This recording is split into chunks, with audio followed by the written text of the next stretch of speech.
So guys, I'm going to be showing you how you can strengthen your skin and improve its texture so you can have it, be really fucking smooth, have a natural glow to it. All right, so this is dependent on how strong the skin's barrier is, the proteins within the skin, okay, the collagen, the keratin, the elastin, all right, how quickly the turnover is, how quickly it's producing this, so you can have that good repair, so you can have very fast repair, okay?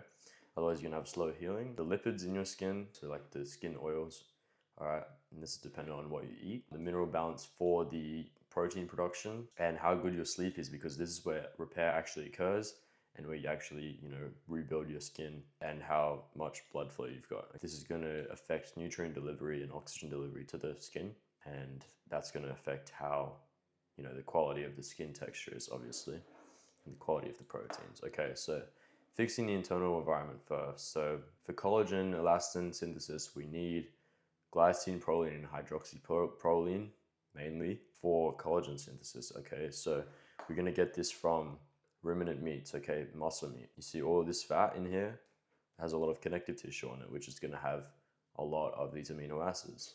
We also get higher amount of glycine in egg yolks, raw egg yolks, very good. And all of these amino acids are very high in bone marrow, okay? So we want to be eating some high quality raw bone marrow. You have to make sure it's fully unmedicated before you eat it raw. And if you can't get good bone marrow, you can either eat it cooked, or if you can't get bone marrow at all, have some bone broth, okay? And make your own, don't buy the packaged one, but yeah. Next, we've got skin lipids. So the lipids in your skin are determined by the lipids that you eat, okay? The fats that you eat become the fats in your skin, okay? So this determines how smooth your skin is, whether it's dry, smooth, overly oily, okay? How soft it is, if it has that natural glow to it, how hydrated it is, and how resilient it is to damage. So we want to be consuming a lot of saturated fats for sure, because these are the most stable and the most hydrating fats for your skin. Okay, so we need raw butter or grass-fed animal fat, okay? So like beef fat. This is super yellow, so we can tell this is good quality. Okay, so we need to be consuming a lot of saturated fats to supply our skin with the fats it needs to produce the right oils, okay?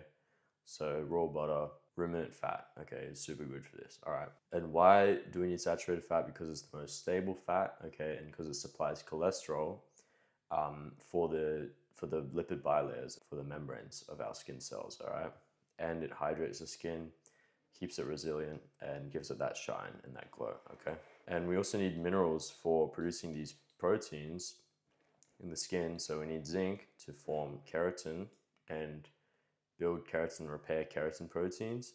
And we need copper for collagen cross-linking, okay? Potassium and sodium for cellular hydration to control the osmosis between the cells, where the water moves, the hydration of the cells, okay?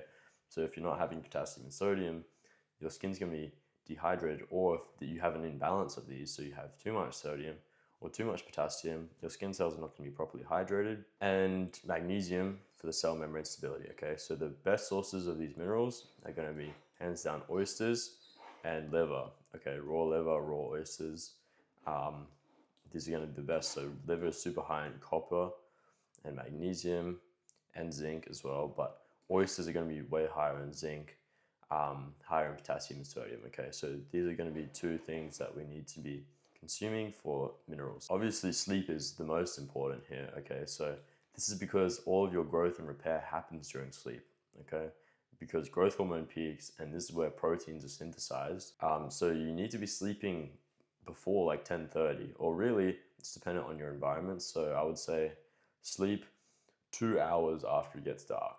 Get like 7 to 9 hours of sleep. Sleep as long as you can in a dark room, cool room, because you need your body temperature to drop. No screens late at night. Avoid artificial flickering blue lights, okay? Keep your sleep schedule consistent too. This will ensure that, the proteins that get created in sleep are very good quality, and your protein synthesis is up, and your repair pathways are optimized, okay? And sun exposure, this is very important too for healing and repair and building that skin quality, strengthening the skin, thickening the skin, okay?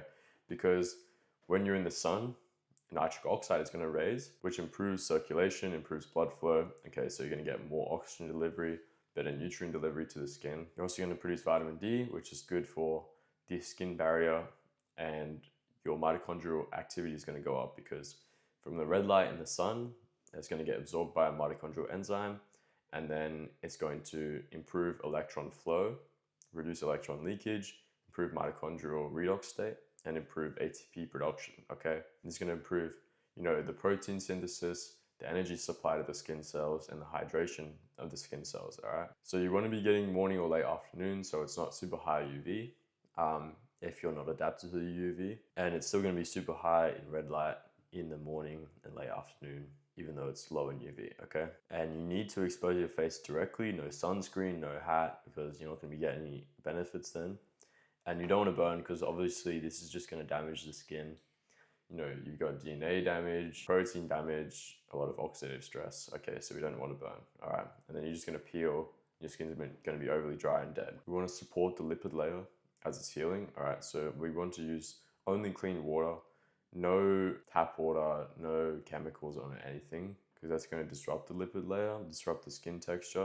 We want to use only raw fats, super high in saturated fat, all right? So we've got cold pressed coconut oil, and we've got raw butter, because these are both super high in saturated fat. Coconut oil is higher in saturated fat, but raw butter is going to have some nutrients too. Okay, so lastly, we have hydration. So what you're not going to do is drink gallons of water a day, okay? Because that's going to strip your minerals and your electrolytes and actually make you more dehydrated, all right? What you need to focus on is the electrolytes, okay? Magnesium, sodium, potassium, calcium, all right? And you're going to get these from mineral-rich water, like spring water, mineral water, and raw milk, okay? These are very good sources of minerals and electrolytes, very hydrating for you, all right? And blood is also very good. Blood is probably the best source of hydration.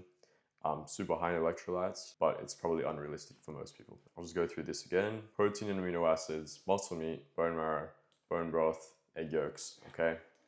Then saturated fats, raw butter, raw ruminant fat, okay? And then we want minerals to build the proteins, okay? So oysters, raw liver, all right?